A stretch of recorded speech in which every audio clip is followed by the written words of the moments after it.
Kalau dengar kista ovarium, para wanita mungkin akan lebih parno ya. Misalnya, bakal susah hamil dong. Atau, aduh, sama aja kayak kanker kan ini. Mewaspadai kista ovarium memang dianjurkan bagi para wanita nih. Salah satu langkah utamanya adalah menghindari penyebabnya. Nah, apa aja tuh penyebabnya? Terus, gejalanya kayak gimana? Oke, saya akan jelasin semua hal yang perlu kamu ketahui tentang kista ovarium di video ini. Jadi tonton sampai selesai ya.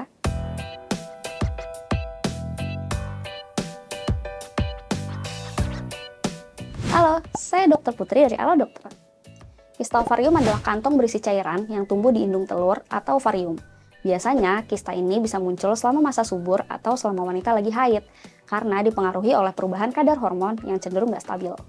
Selain itu, orang yang menderita penyakit tertentu seperti endometriosis, pernah menjalani operasi pada ovarium, serta ada anggota keluarga yang juga menderita kista ovarium, diketahui lebih berisiko mengalami kista ovarium. Nah, kista yang muncul selama masa subur atau selama wanita lagi haid masuk ke dalam kategori kista fungsional. Kista jenis ini nih yang paling banyak dialami wanita dan umumnya nggak berbahaya kok. Setelah 2-3 siklus menstruasi, kista fungsional ini biasanya akan menghilang. Tapi ada juga kista yang nggak berhubungan dengan siklus menstruasi karena muncul akibat adanya pertumbuhan sel yang nggak normal. Namanya kista patologis.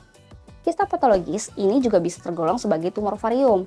Meski umumnya bersifat jinak, tapi pada beberapa kasus, kista patologis bisa berkembang menjadi ganas atau kanker. Nah, pertanyaannya, kenapa kista yang tadinya bersifat jinak malah berubah menjadi ganas? Pada umumnya, kista ovarium ganas berasal dari kista jinak yang sudah tumbuh terlalu lama. Jadi, kamu perlu lebih aware dengan kondisi tubuhmu ya. Apalagi kalau kamu memang memiliki faktor resikonya. Semakin cepat ditangani, potensi keganasan pun bisa semakin menurun. Nah, gejalanya apa aja sih dok? Well, kista ovarium sebenarnya terbilang sulit terdeteksi nih, karena umumnya nggak bergejala.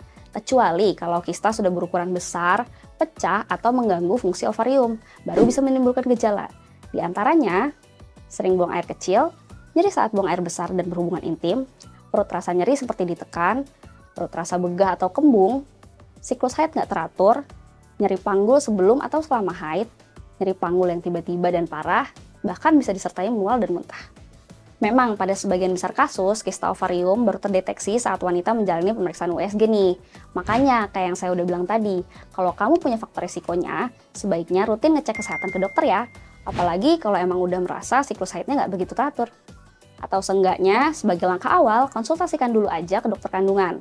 Nggak perlu langsung berkonsultasi secara tatap muka, sekarang ada cara yang lebih praktis kok. Seperti konsultasi online lewat aplikasi Halo Dokter. Di aplikasi ini, kamu bisa sampaikan semua keluhan kesehatan yang kamu rasakan, lalu dokternya akan memberikan respon yang cepat, dan pastinya akurat secara medis. Terus, kalau dari hasil konsultasi, dokternya menilai perlu memeriksa kamu secara langsung, yang jika dalam kasus kista ovarium, biasanya sih dokter akan melakukan pemeriksaan USG ya. Nah, kamu bisa langsung buat janji konsultasi di aplikasi ini juga. Jadi, kamu nggak perlu capek-capek antri di rumah sakit tuh buat daftar doang. Buat nyobain layanan ini, kamu bisa download aplikasi Halo Dokter di Google Play maupun App Store setelah video ini selesai ya.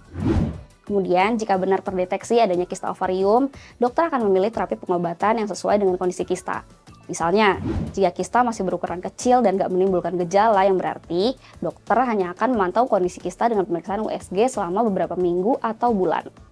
Nah, tapi kalau ukuran kista terus membesar, terus masih ada setelah lebih dari 3 siklus menstruasi ataupun menimbulkan nyeri yang cukup parah, maka dokter mungkin akan merekomendasikan tindakan operasi pengangkatan kista. Bahkan pada kondisi yang lebih parah, dokter juga bisa mempertimbangkan untuk mengangkat ovarium. Penyebab dan gejalanya udah, langkah pengobatannya juga udah. Nah, kalau upaya pencegahannya kayak gimana dok? Sebenarnya sih terbilang sulit ya untuk mencegah timbulnya kista, jadi memang nggak ada langkah pencegahan yang pasti. Makanya, rutin aja cek ke dokter ya, terutama kalau kamu punya faktor-faktor risikonya. Dan yang pasti, yuk terapkan gaya hidup yang sehat. Ini supaya keseimbangan kadar hormon di dalam tubuh bisa terjaga dengan baik, sekaligus membantu mengurangi resiko terjadinya kista ovarium. Oke deh, segitu dulu informasi yang bisa saya sampaikan seputar kista ovarium. Semoga bermanfaat dan bisa dipahami dengan baik ya.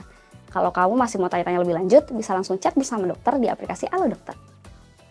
Selanjutnya mau bahas topik kesehatan apa lagi nih? Kalau kamu punya saran yang menarik, yuk tuliskan di kolom komentar di bawah. Dan buat yang belum subscribe, bisa klik tombol subscribe dan nyalain juga lonceng notifikasinya ya, supaya kamu bisa selalu up to date setiap ada video informasi kesehatan terbaru di channel Halo Dokter. Oke? Stay safe, stay healthy, dan selalu hidup sehat bersama Halo Dokter.